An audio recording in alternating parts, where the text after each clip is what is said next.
Boa tarde, já estamos no ar com o TVC News desta segunda-feira, dia 11 de agosto de 2025. A partir desse momento, a gente dá o start para as notícias dos fatos que aconteceram durante todo o final de semana e também o que vai acontecer no dia de hoje e ao longo desta semana. São muitos acontecimentos, muitos fatos, ocorrências do final de semana, algumas delas bastante complicadas, como o caso de um incêndio que aconteceu aqui no centro de Balneário Camboriú.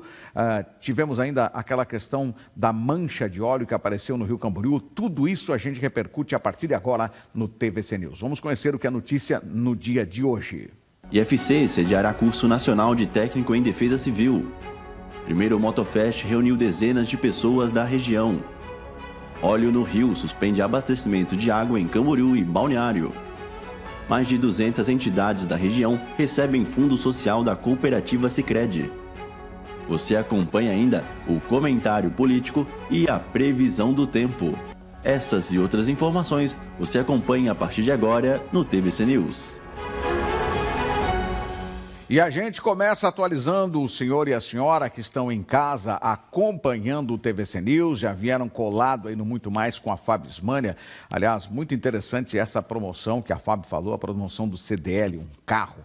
Vale muito a pena comprar nas lojas que estão credenciadas participando desta promoção. E claro, você vai saber os resultados, o grande sorteado, o grande contemplado aqui também na TVC Panorama. Obrigado pela audiência, pela preferência, as pessoas que nos encontram nas ruas e falam, olha, eu estou assistindo lá, estou acompanhando as notícias. E notícia importante é sempre quando se relaciona ao nosso local, onde nós vivemos, onde está a TVC, aqui em Balneário Camboriú, em Camboriú, no estado de Santa Catarina, mas Brasília também, nossos olhos se voltam para a capital federal, onde tem muita coisa acontecendo. A gente chama para falar agora conosco o deputado federal Coronel Armando, do PL de Santa Catarina. Por quê? Nós queremos conversar primeiro.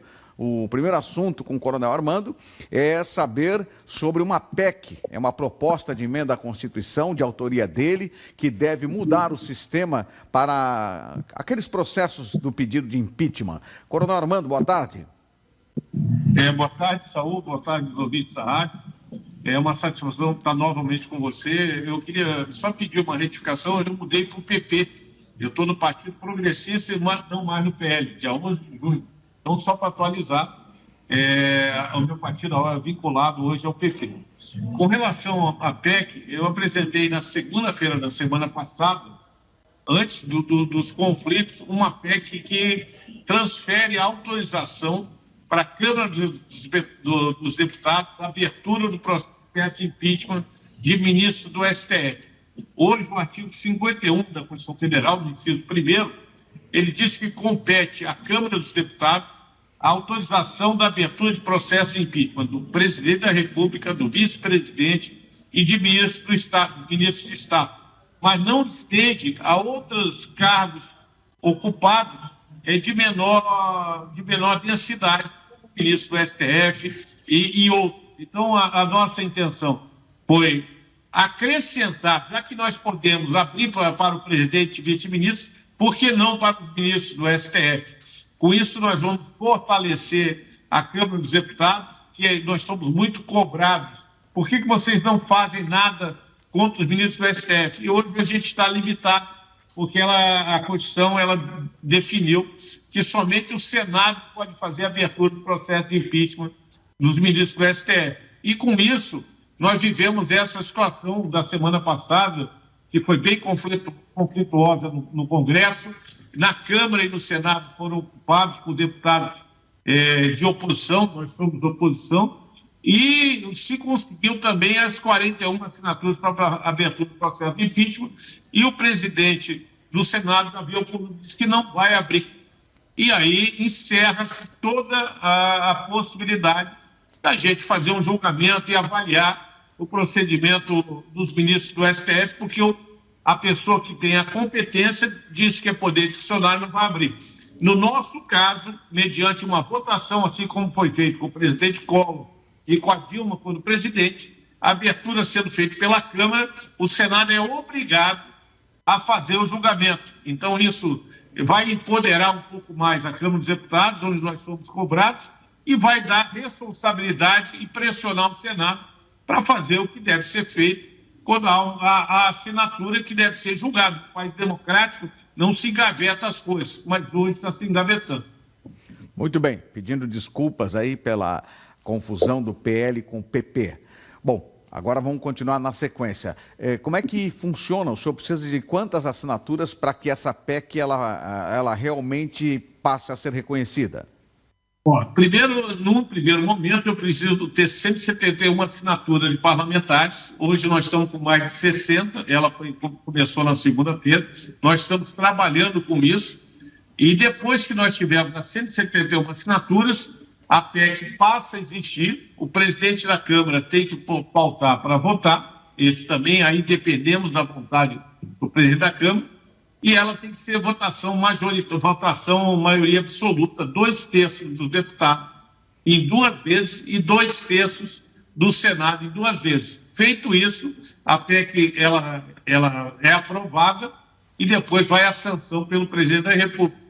Mas a primeira etapa agora é conseguir as assinaturas e o momento é propício. Nós vemos o que está acontecendo lá em Brasília, a nossa dificuldade em pautar o processo de anistia e outras pautas que tanto o presidente da Câmara como o Senado estão retardando. E, basicamente, ela afeta hoje o órgão, a instituição que tem menos credibilidade no Brasil, que é o STF, pelas medidas autoritárias e a ditadura do judiciário já instalada no Brasil. É preciso que a população possa se manifestar sobre isso. Muito bem. Agora, deputado, o senhor tem hoje quantas assinaturas? Precisa de 171, mas quantas nós começamos semana passada, mas nós já temos um pouco mais de 60, estamos trabalhando também no corpo a corpo, falando com os líderes do partido. Com certeza, essa movimentação que nós tivemos semana passada, e o engavetamento, apesar das assinaturas pelo Senado, dizendo o Davi Alcolumbre que não vai abrir, isso vai estimular outros parlamentares a assinarem a PEC. Eu peço a você que divulgue e aos ouvintes que cobrem dos parlamentares que conheçam para que assinem a PEC. A PEC não visa nada mais do que melhorar a situação no Brasil, fortalecendo a Câmara, onde estão os representantes da população. Nós estamos ali para representar a população, mas hoje nós não temos a arma para poder fazer valer a vontade da população em relação ao julgamento e abertura de processo de impeachment. Certo. Deputado, vamos falar agora sobre um outro assunto. Muita gente pressionando o presidente da Câmara dos Deputados Federais, Hugo Mota, para que ele apresente um pedido de suspensão dos parlamentares que tomaram a mesa diretora naquela manifestação. E isso deve acontecer, inclusive, na tarde de hoje. O que deve acontecer uma vez que, se de fato o presidente encaminhar os nomes desses parlamentares ao Conselho de Ética? Olha, a ação é uma ação do presidente Hugo Mota, porque ele não pôde acessar o comando da Câmara e conduzir a sessão. Nós estávamos ocupando o plenário da Câmara, na parte da mesa, eram mais de 60 parlamentares, quase 80 parlamentares de oposição, e a maioria estava só observando e aguardando uma negociação para deixarmos a Câmara, a mesa do Congresso. Nesse momento, chegou, os líderes estavam conversando, o líder do PL, deputado Sócio Cavalcante, o líder do PP, doutor Luizinho, líder do União, líder do Republicano, conversando e acertando uma proposta que a gente pudesse sair dali com a expectativa de votar anistia, porque isso foi um compromisso do presidente Hugo Mota que ele não está cumprindo. Na campanha disse que ia pautar, se houvesse maioria, e nós temos maioria apresentada, ele não pautou. Então esse foi o início da razão da manifestação. Fora isso, a arbitrariedade continuou pela prisão do presidente Bolsonaro. Então isso levou os parlamentares a ocuparem a Câmara. Nós passamos 2 dias, já tínhamos feito diversas obstruções, mas voltávamos do recesso, e essa pauta tinha sido empurrada para depois do recesso.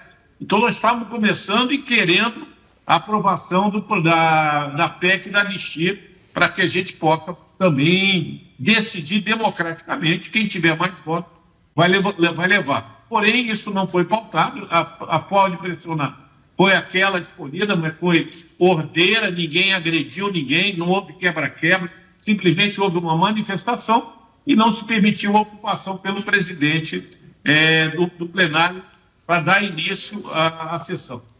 Após a negociação, quando veio a proposta, nós íamos deixar a Câmara, deixar a mesa, já estávamos descendo, quando o presidente chegou, o presidente Kubota chegou e ainda não tinha sido divulgado a todos os parlamentares lá de cima qual era a decisão. Então ele chegou antecipadamente e ali ele não conseguiu chegar à cadeira porque nós temos muitos parlamentares em cima, alguns bloquearam o caminho dele. Quando ele chegou ainda demorou, porque estava sendo explicado o que seria acontecido, o que iria acontecer. E aí isso gerou essa situação. Ele se sentia agredido e impedido de exercer o papel de presidente da Câmara dos Deputados. E foi feito por ele na própria sexta-feira. Então, 2 dias depois, já a comunicação ao corregedor da Comissão de Ética, que vai fazer um relatório, e ele tem um prazo de 3 dias para mandar o seu relatório, e a partir desse prazo se decide se vai haver suspensão do mandato dos deputados ou simplesmente uma advertência. Isso ainda vai tramitar. E eu considero que a suspensão é injusta, porque nós não fizemos nada diferente, não agredimos ninguém, e a esquerda cansou de fazer isso tudo e nunca acontece nada com a esquerda. Então, o que a direita fez foi uma manifestação pacífica, mas reivindicando que uma promessa seja cumprida, que é pautar a anistia, como já estava acertado. Tá certo, deputado federal Coronel Armando, muito obrigado por ter nos atendido. A gente segue de olho, acompanhando os principais fatos de Brasília. Muito obrigado, uma boa tarde ao senhor. Muito obrigado, Saúl, boa tarde aos ouvintes. Vamos vencer essa guerra para o Brasil ter confiança nas suas instituições. Valeu, Saúl. Tá certo, muito obrigado. Uma excelente tarde, um bom início de semana. Eu já vou falar com a Bianca Robles. A Bianca Robles, ela está cobrindo um evento que aconteceu no dia de hoje. Aliás, parabéns a todos os garçons, porque hoje é o dia do garçom. E o sindicato que congrega, que reúne esta categoria, fez uma série de eventos. E esses eventos foram eventos interessantes, tem até uma corrida. Eu vi uma imagem da prefeita Juliana Pavão participando junto, né, dessa corrida. E, obviamente, temos também o projeto Sunset, jovem, que celebra o Dia da Juventude aqui em Balneário Camboriú. Muito bem, a Bianca Robles já está aqui na tela da TVC, vamos lá. Bianca Robles, eu quero te ouvir agora sobre o Dia da Juventude. Boa tarde, Bianca. Boa tarde, Saúl. Boa tarde a todos que estão nos assistindo. Pois é, eu estou aqui diretamente da Praça Almirante Tamandaré, no centro de Balneário Camboriú, porque está acontecendo aqui, né, desde o início da manhã, um Sunset Jovem. Quem está aqui comigo também para falar um pouquinho mais sobre o assunto é o secretário de Assistência Social e Mulher e Família aqui de Balneário Camboriú, o Omar. Boa tarde, Omar, tudo bem? Fala um pouquinho mais sobre esse evento que está acontecendo aqui hoje na Praça Tamandaré. Boa tarde, Saúl, todos os telespectadores da TVC News. É uma alegria que nós estamos trazendo aqui, onde a prefeita Juliana Pavão assinou hoje de manhã um decreto estabelecendo o selo da Empresa Amiga da Juventude. Uma lei que foi aprovada em 2021 e que agora ela vem colocando em prática. Aproveitar o Dia do Estudante também é uma grande festa, onde nós estamos favorecendo e prestigiando a juventude, que é o nosso futuro. Então, a obrigação nossa, como gestores públicos, é asfaltar a estrada para que essa geração que venha tenha condições melhores e que continue esse caminho que nós estamos traçando. Por isso, desse grande evento no dia de hoje. E queria que você falasse, então, um pouquinho das atividades que estão acontecendo aqui hoje e que vão até às 3h30 da tarde, né, Omar? É muita festa, muita música. O coral da Casa da Família está cantando aí, ó, atrás. Nós temos daqui a pouco o coral da Ama Litoral. Vai ter DJ, vai ter pipoca, bolo, enfim, é muita festa, é muitas atividades até as 13h30 da tarde. E você que está nos assistindo, dá tempo de vir aqui comemorar conosco. Eu queria agora falar um pouquinho, né, sobre a importância, então, desse selo que foi assinado aqui hoje, né, principalmente pensando na juventude. Balneário Camboriú que atrai muitos jovens, né, então a gente sabe que tem muitos jovens que vêm para cá em busca de uma oportunidade e até mesmo gostam de empreender e criar o seu próprio negócio. Então, esse selo vem exatamente em busca de abrir oportunidades. Nós já fomos jovens e a gente sabe da dificuldade que sempre foi de ter o primeiro emprego, de começar na vida de trabalho, né? Normalmente perde experiência. Como é que tu vai apresentar experiência se tu nunca trabalhou? Então, através dessa oportunidade, desse selo, essas empresas que estarão aderindo, estarão abrindo as portas e dando oportunidade para os jovens iniciarem suas vidas de trabalho. E é isso que nós queremos, é ter mais oportunidades, fazer mais parcerias para que cada vez nós temos juventude mais forte presente. Olha, Saul, e garanto que aqui está muito animado, tá? Vale a pena dar uma passadinha aqui e aproveitar esse sunset que está acontecendo aqui na Praça Tamandaré. Queria te agradecer, Omar, né? Queria então que você fizesse também o convite para quem está nos assistindo para vir aqui prestigiar esse evento no dia de hoje. Eu que agradeço, você sempre presente em todas as atividades do município. Eu quero fazer um convite para você, Saul, para todos os telespectadores que venham aqui até as 13h30. Aproveitar, olha aí a música, tá boa? E é do teu tempo, Saul, essa, hein? Saul, volta aí contigo no estúdio, então.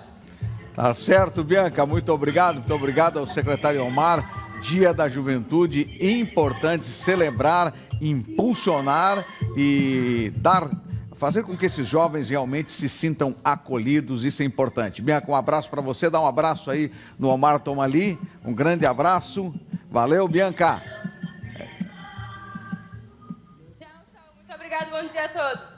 Tá certo, obrigado, bom dia, Bianca Robles. Tá lá, né, participando de tudo, estando presente com esta iniciativa dos jovens. Nós vamos fazer um intervalo agora, depois do intervalo o IFC Campus Camboriú tem um curso de técnico em defesa civil que é padrão, aliás, é o principal, o primeiro do Brasil. E ainda o MotoFest, evento que aconteceu no final de semana, reuniu dezenas de pessoas em Camboriú.